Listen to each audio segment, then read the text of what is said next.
Assalamualaikum warahmatullahi wabarakatuh. Selamat pagi anak-anakku yang solih dan solihah. Bagaimana kabarnya pada pagi hari ini? Semoga selalu dalam keadaan sehat walafiat. Nah, pada pertemuan kali ini kita akan bertemu kembali pada pembelajaran Al-Quran secara daring, yakni tentang hukum bacaan idgham menurut jenis, sifat, dan makhrajnya.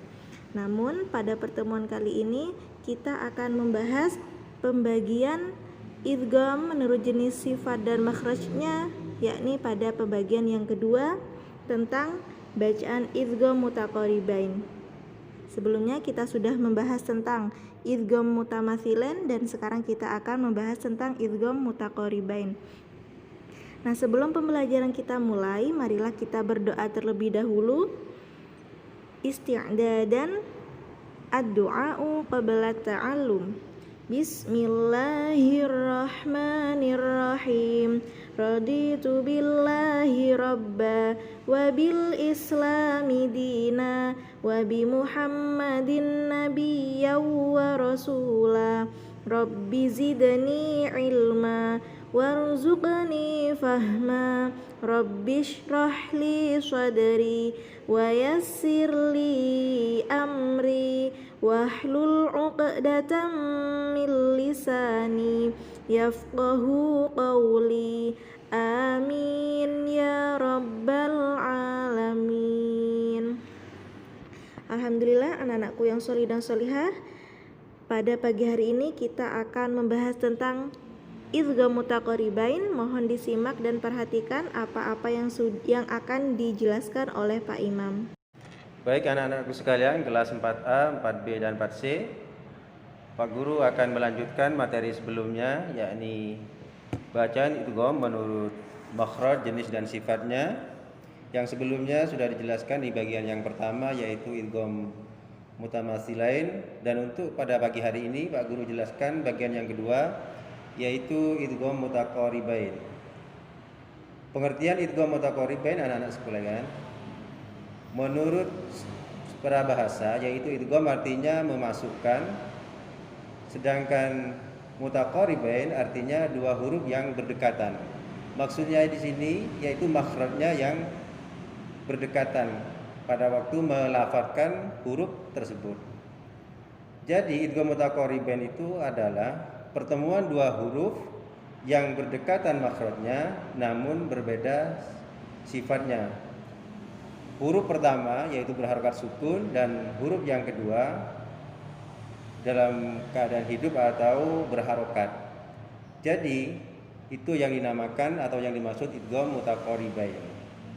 Jadi kalau nanti ada dua huruf yang berdekatan makhraj dan berbeda sifatnya, itu dinamakan idgham mutaqaribain. Bagaimana cara membacanya? Yaitu huruf yang pertama dimasukkan atau dileburkan pada huruf yang kedua. Jadi cara bacanya seperti huruf yang bertasdid. Jadi huruf yang pertama dimasukkan kepada huruf yang kedua. Dan berikutnya yang termasuk huruf idgham mutaqaribain itu yang pertama yaitu huruf qaf sukun bertemu dengan huruf kaf. Itu yang termasuk huruf idgham mutaqaribain. Yang kedua yaitu huruf lam sukun bertemu dengan huruf ra. Dan contohnya di sini idgham mutaqaribain huruf qaf sukun yang bertemu dengan kaf yaitu alam nakhluqukum. Jadi cara bacanya qafnya tidak dibaca qalqalah, jadi tidak dipantulkan. Jadi suara huruf qaf itu dimasukkan kepada huruf kaf. Pak Guru contohkan lagi, alam nakhluqukum. Yang kedua yaitu huruf lam sukun bertemu dengan huruf ra. Contohnya di sini wa qur rabbirhamhuma.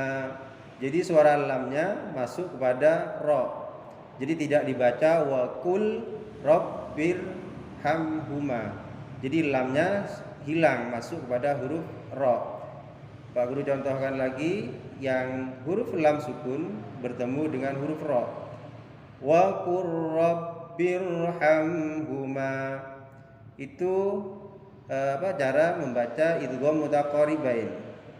Jadi anak-anakku sekalian, untuk huruf idgham mutaqaribain ini ada dua, yaitu yang pertama huruf qaf sukun bertemu dengan huruf kaf.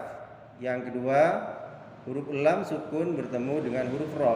Jadi syaratnya itu huruf qaf ini harus berharokat sukun.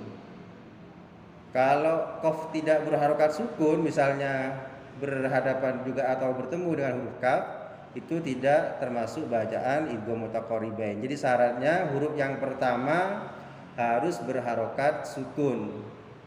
Jadi yang pertama qaf sukun bertemu kaf, yang kedua huruf lam sukun bertemu ro. Jadi kalau lamnya tidak berharokat sukun, maka walaupun bertemu dengan ro tidak disebut bacaan idgham mutaqaribain. Jadi harus huruf yang pertama berharokat sukun. Itu ciri-cirinya huruf yang dibaca idgham mutaqaribain. Jadi ada dua.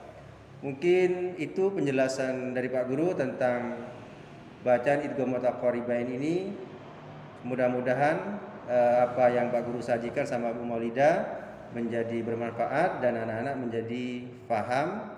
Dan nanti misalnya kurang paham, anak-anak bisa tanya langsung kepada Bu Maulida maupun Pak Guru melalui WA, bisa telepon maupun bisa pakai pesan suara. Mungkin itu sementara penjelasan dari Pak Guru. Terima kasih. Wassalamualaikum warahmatullahi wabarakatuh.